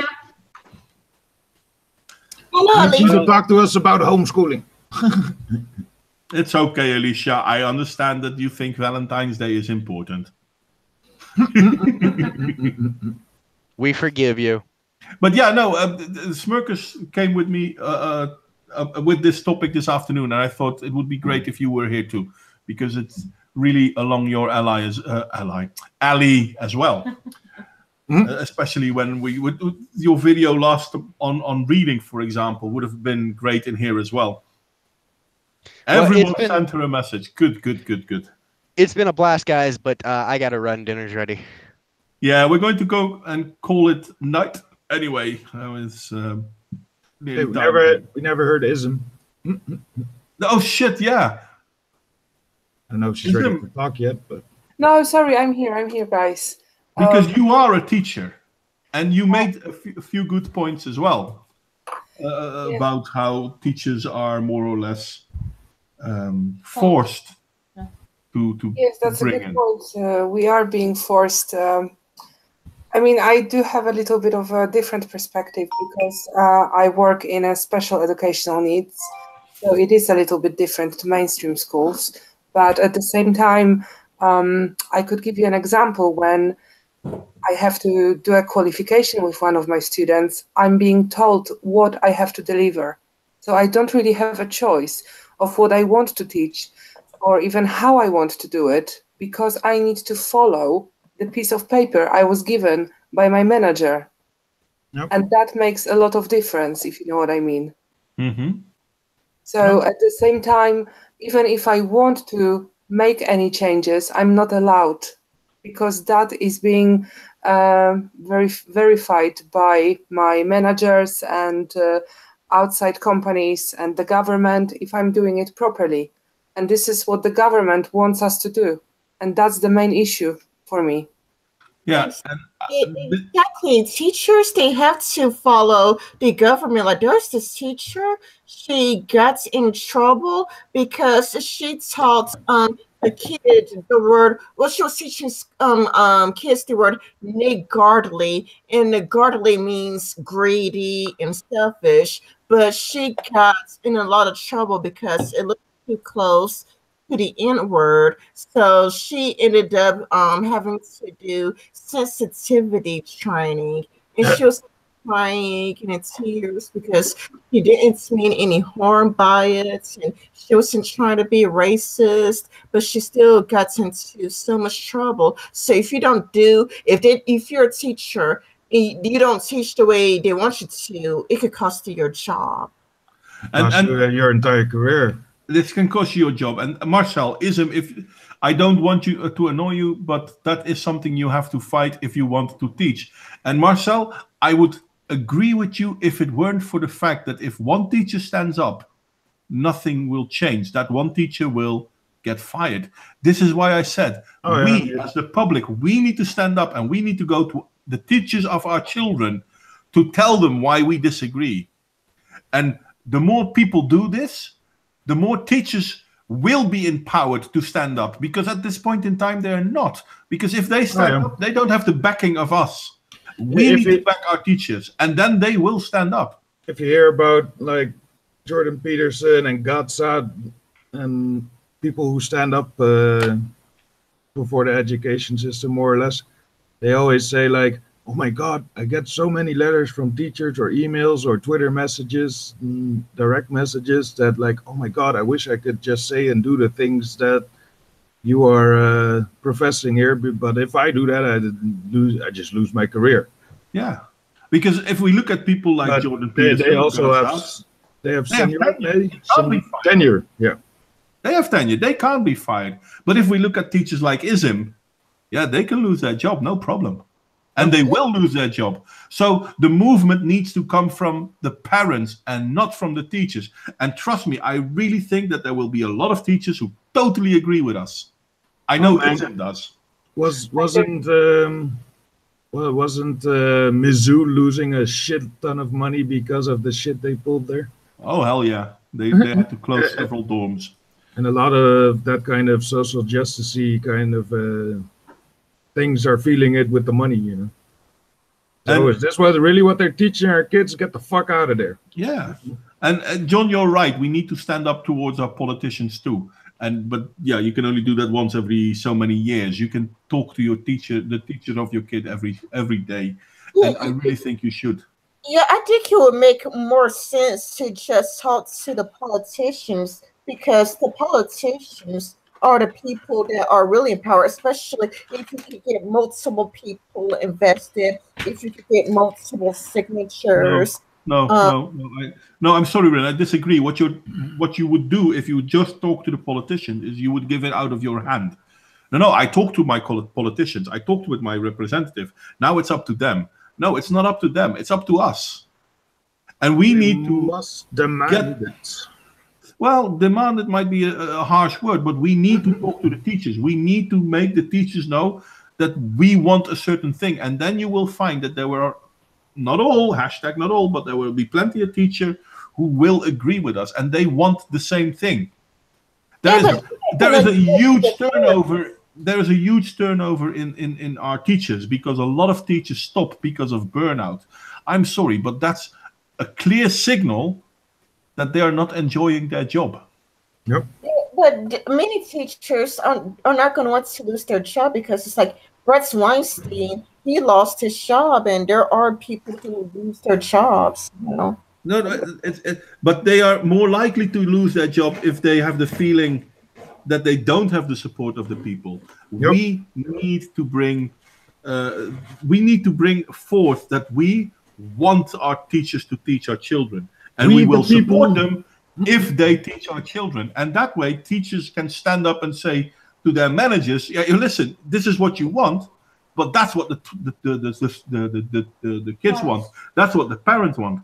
It's kind of like what we talked about with the SGP this afternoon. Like we might not agree with euthanasia, and we definitely won't do it ourselves. But you know, the people just want this, so we'll give them that. Doesn't mean that we're gonna do it, but we'll give them that. And there are plenty of teachers out there, and I know ISM is one of them, that want to teach their children. They feel empowered when they actually teach their children. Am I wrong, ISM? No, you're completely right. But you know, I'm thinking about what you said. It's not easy when there's no room for your creativity. No. And this is where parents need to support the teachers. No. Because if the parents will stand behind the teachers will be empowered to stand up against the government and the managers, and that's how change happens. But you know, in many cases, it's not that easy because, from my experience, what I see, parents are not really interested in what I teach. Yeah, and that's the problem, and that's why I'm saying it starts with the parents. Yeah, and quite often parents are, you know, not educated, and they don't really care what you teach. They don't care how you teach. All they care is, you know, the result on the final exam, if they pass. And that's really sad because it's not all about the exams. It's not all about the results. It's about teaching young people how to think. How to develop themselves, and you know, how to get a good grasp on the reality you're currently living in. And exactly. All that shit. Yep. Yeah. And it's really sad. And it's, you know, I will be honest with you, it's not easy for me because every day I need to handle, you know, my colleagues and my manager who's telling me exactly what to do, what I'm allowed to say, what I'm not allowed to say, and what I need to tell my students. And it's really hard, especially that I disagree most of the time. But because I need a job, I'm doing it. Yep. And if I won't do it, I will lose my job. How many kids do you have in the class, Ism? Sorry? So how many kids do you typically have in the class? Well, because as I said before, I teach in special educational needs. Right. I have class from 1 up to 6 students at a time. Oh, okay. So it's not a lot. Yeah, I did special education myself due to the autism thingy, but okay, we had like maybe 15 people, which is like half of the normal classes. Have you had any support? Huh? No, like... I don't know. I didn't really care about school. Okay. I did well, but yeah, if I actually applied myself, I could have done way better, probably. Okay. Well, but yeah, I don't know. They would pretty much take you aside, and if you're having difficulties, you could always go up to your teacher, you know, if I was actually interested to do that at that time. But, yeah. Okay. They would actually make the time for you, you know. It's very important to make the time, even if you... But that's special education. Try to do that with the normal schools, you know. Exactly. This is what I said on the chat before. In mainstream schools, it's not possible. You don't get the time. You don't get the opportunity to spend time with the student. If 30 people have all different questions, you can't really get to them in one lesson, you know. Of course you cannot. And that's really sad because this is what they need. And the main focus is just getting the results that the government has stated that you need. Exactly. Teachers are going to work just to get the shit done, and that's all. Yep. And you know, parents, the only thing they care about is if their kid like makes an A or if their kid passes. Other than that, parents don't really care all that much about education. Exactly. Well, a lot of parents say that, you know, they want their kid to do well, so they should have a good education, so they send them to school, but what they don't know is what actually goes on in the schools themselves. I mean, the kid might or might not talk about their experiences at school and all that shit, you know. Yeah, and talking about mainstream school, at my school, teachers, I had some teachers that were really bad Oh, the English again. I'm really struggling tonight. I'm sorry. It's no problem. I'm sorry. Do you want me to? Sorry? Do you want me to help? Translate. Ja. Szukam wyrazu pedagog, żeby go powiedzieć. Just use the word teacher. Yeah, but yeah, I know, but the teacher, they were good teachers as if they could really give you the knowledge, but they were bad teachers in terms of how they actually teach you the personality, how authoritarian they were. And they would basically make you fail if they could, and you would really struggle. And at the end, when you had the exam, they would cheat with you. They would help you to pass, because all they cared for is that enough percentage of people would pass the exams. Because if you are a teacher and, for example, 40% of your students don't pass the exam, don't pass the math, then or biology, you know, then basically you have a problem as a teacher. They look at you, what the hell is going on? So they don't want to have a lot of percentage. So what the situation was really that the teachers that were making me barely pass from the subjects that I was good at would help me if I got stressed on a final exam, because they wanted to have a numbers of people that passed, and I wasn't the one that had the same situation. And it's weird. It really is weird. So the exam that counts not only for a student but also for a teacher, and as Izim said, just the exam for the parents, often for a teacher, not for all of them, but you know. And in the meantime, you just don't learn a lot. Yeah. Because you are just a number, you know, all they care about is the statistics. Yeah. Yeah, so that they can get funding from the government. And this is schools why can we go need, lows down if the ratings are down the shitter. yeah, but that's They the thing. don't look at the reasons why. No, it's the teacher's fault, and this and that, And that's why we need now the to school talk has to to the shut down. teachers. That's why we need to go to the teachers. Yes, we need to talk to other politicians, but we need to go to the teachers, because the ones that are agreeing with us will let us know that they agree, and the ones that disagree with us are the ones we need to get rid of.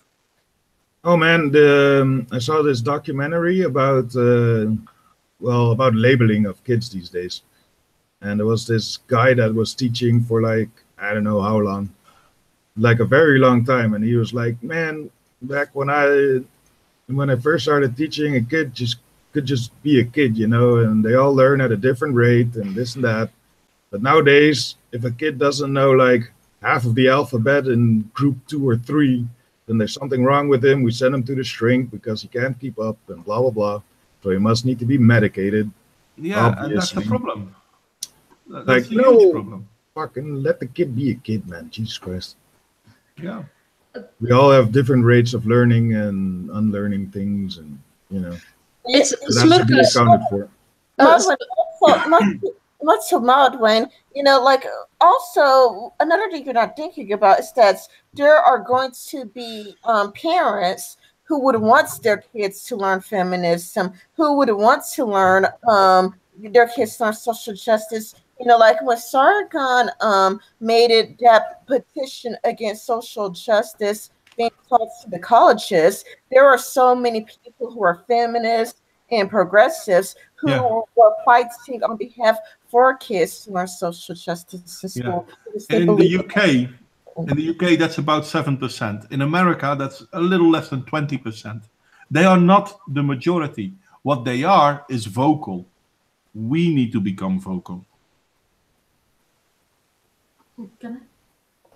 But I wanted to address what Smurkus said about, you know, when you don't keep up, they send you to the shrink. Like when our son was 2 and he's still not speaking, and he gets 3 languages in a house. So those children are starting to speak later. Mm-hmm. Basically, we have something like, konsultatiebureau for RIN. I don't know how it is in America, but basically that means that when I have a kid and he's a newborn, every month up to 6 months, I go for him for a checkup. So they look how he's developing and everything is okay. In the meantime, they're keeping up with the vaccinations. And they, up to a 4 year, every half year or every few months, they want to see the kid, basically, to see how the kid is developing. So they said when he was 2, that if he will not start to speak in 3 months, then they're going to send him to logoped. Logopedist.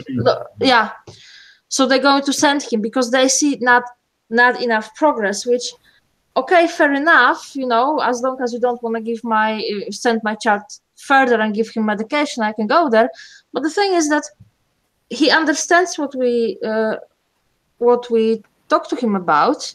You can see that clearly. We know that children who has more than one language at home will start speak later, most likely, and most likely he was speaking a little bit and then he stopped, and this is very normal. And this is indeed a 2-year-old who doesn't speak yet, 3 months time to start speaking, or we send you somewhere. And I'm like, why? He just started the preschool. He just started, you know, going with the other children. Give him a chance. Yeah, when we were living on Hawaii, I was like 2 years old or something, and the doctor was all like, "Yeah, your kid has ADHD and he needs Ritalin." My mom went, "Fuck that, Jazz. I ain't giving my 2-year-old fucking drugs. Are you fucking nuts? How the hell are you even a doctor for recommending this shit?" Yeah. But that's Ritalin is another example. The whole diagnosis of ADHD and Xanax. It's all part of the problem. It's a narrative that is being pushed upon us. Yeah, like you said to me today, well, the way you come over on me is that you don't have ADHD at all. I don't see ADHD in you at all. I mean, you can... Listen, we've been talking here for nearly 2 hours. Yep. And you've been part of the whole conversation. Pretty much. I'm playing solitaire in the meanwhile, but that's more to keep my focus up. Yeah, but that's impossible for someone with ADHD. They might want to, but they can't. They will get sidetracked, and they will come back, fair enough, but they can't constantly focus on what's being told. Yeah. Now that you do something at the side, you play a card game. Yeah, okay, fair enough. You do that to keep your eyes and your hands busy. Yep, that's the same with doodling during stuff. Yeah. It also means that I don't remember half the shit usually, but at least I'm focused in the moment. Yeah, I'm 100% sure, and I know this is my job, so I feel that I have some authority to talk. 70%, at least 70% of the diagnosed ADHD is false. Yep. 70. At least 70. And probably more, but just because 70, it's a fucking rowdy kid doesn't mean he has ADHD. Indeed. Anyway, I did say a moment ago, let's finish. So let's finish. Unless anyone wants to say something. I'm sorry, Ism, that I forgot you at first. I really like to thank you for coming, even though this is your first time. 70, sorry. Especially because it's your first time. Yeah. Thank you, guys. Yeah, it was fun to have you here, Ism. Thanks. I really appreciate and I hope to hear you soon, guys. Yep. Yeah, well, stick around for the after stream, you know. You will hear me. Oh gosh. But yeah, I mean, Marcel Thelen, the kid that you were tutoring is diagnosed as being dyslexic. You know what? I'm 100% willing to believe that someone can be dyslexic. I know I am, but that doesn't mean they're stupid. So I don't understand why people give the diagnosed dyslexia as an explanation why a kid will have problems with learning, because it's an excuse. Yes, okay, you have problems reading, yeah? So there are other ways of getting information.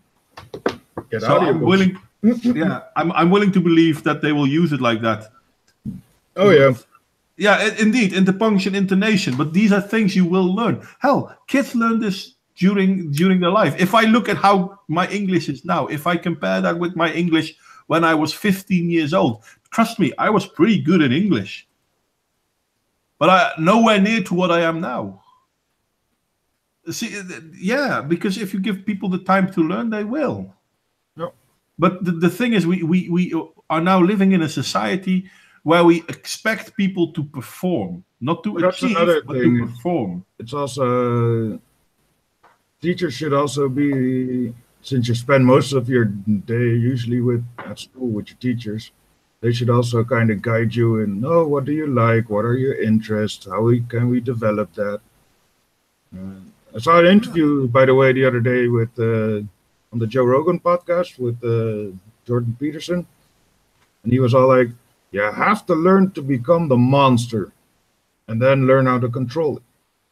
That's way better than being this weak little individual that's always in the victimhood mentality and all that stuff. Yeah. Like learn how to be a person, and then you can figure out the rest. Before we start all over again, I'm sorry. That will be my closing argument. Fair enough. Ism, you want to have a closing argument? My closing argument would be that we need to try our best in educating ourselves first before we try to educate someone else. Fair point. Rin? The only thing I could think of is that I've learned far more from YouTube than I've ever learned in school, and that's really sad. It is. I agree with you. That it's also part of the problem because, I mean, you need to teach yourself because our education system doesn't teach us. It's too bad that, I don't know if St. Clair still has the slavery videos up, but that should be fucking taught in school. Yeah, and unfortunately, I haven't seen them for a while. I forgot to invite St. Clair today. Fucking hell. My bad, sorry. You have something to say, Short? Yeah, my closing arguments actually too. I agree with Mod. Parents should go to the teachers. We need to speak with the teachers and show them we're backing them up. Because why they should care more for our teachers than ourselves? Those are our children. So it's really up to us to say what we want. And other thing is, the biggest problem for me with school is that you just are not allowed to think for yourself. You're not allowed to see things from a different perspective. That's what the biggest really problem, what's really wrong. I'm tired. Well, thank you people for coming. I really think we had a good talk, and I really hope, I know it's often as if we're preaching to the choir here, I understand that, but I really hope that people will think a little bit deeper, and it's not just to criticize a teacher. And yes, I understand, Marcel, when people feel criticized, they often feel offended already. That's the go-to attitude people have nowadays. But trust me, I am 100% sure that there are plenty of teachers out there that basically need our support. And they will try to change because they too have a problem with how this is going. There is so high a fallout rate of teachers because they can't do these jobs anymore because they lose a lot of power in their job as they recognize what's going wrong. And we need to stand together with the teachers in this, but they need to know what we want. Yep. How do we get a link out to the people that want to join AfterStream? Yeah. Anyway, guys, thank you all for coming. I'm going to hang up. Send John the link. John already has the link, if I'm not mistaken. Guys, I want to thank you all for coming, and I hope to see you all next week. Thanks all. Yeah. Bye.